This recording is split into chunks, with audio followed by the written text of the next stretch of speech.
She called me too old, so I took back what was mine.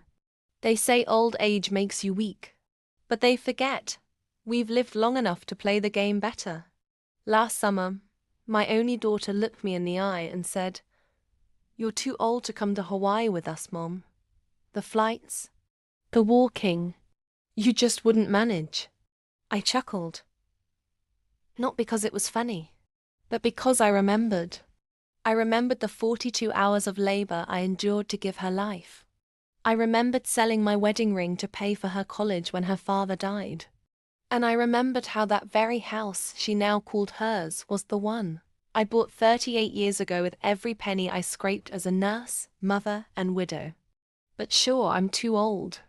So while she, her husband, and their spoiled little brats jetted off to paradise, I stayed back in Colorado Springs, plotting. You see, they forgot one thing. The deed to the house was still in my name. 2 days into their vacation, I called my lawyer, activated the trust, and listed the house for immediate sale. Cash buyers, no contingencies. A sweet couple with twin toddlers and big dreams signed the paperwork before the sunscreen had even dried on my daughter's sunburnt shoulders. By the time they returned, their Uber pulled up to an unfamiliar sight. No rose bushes. No mailbox with the Tanners engraved. Just a sold sign. And a very confused toddler in the yard holding a toy dinosaur. My daughter stormed out of the car like a hurricane in heels. "Mum, what happened to our house?"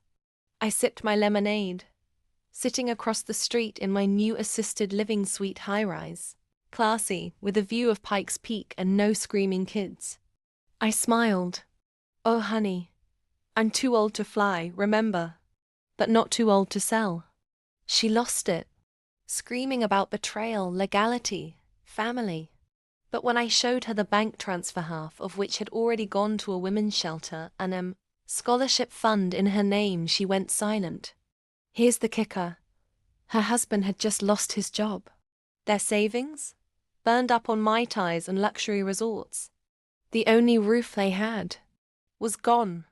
And me? I joined a ballroom dance class. Fell in love with a retired Marine named George. We dance every Tuesday. Sometimes Friday, if my hips don't protest. Because this isn't just revenge. It's reminder. Never forget who built the ground you walk on. And never underestimate a woman just because she walks with a cane. If you love stories where karma packs a punch, where the underestimated strike back with flair and fire, hit that subscribe button now. Because growing older doesn't mean growing weaker. It means we've just had more time to sharpen our claws.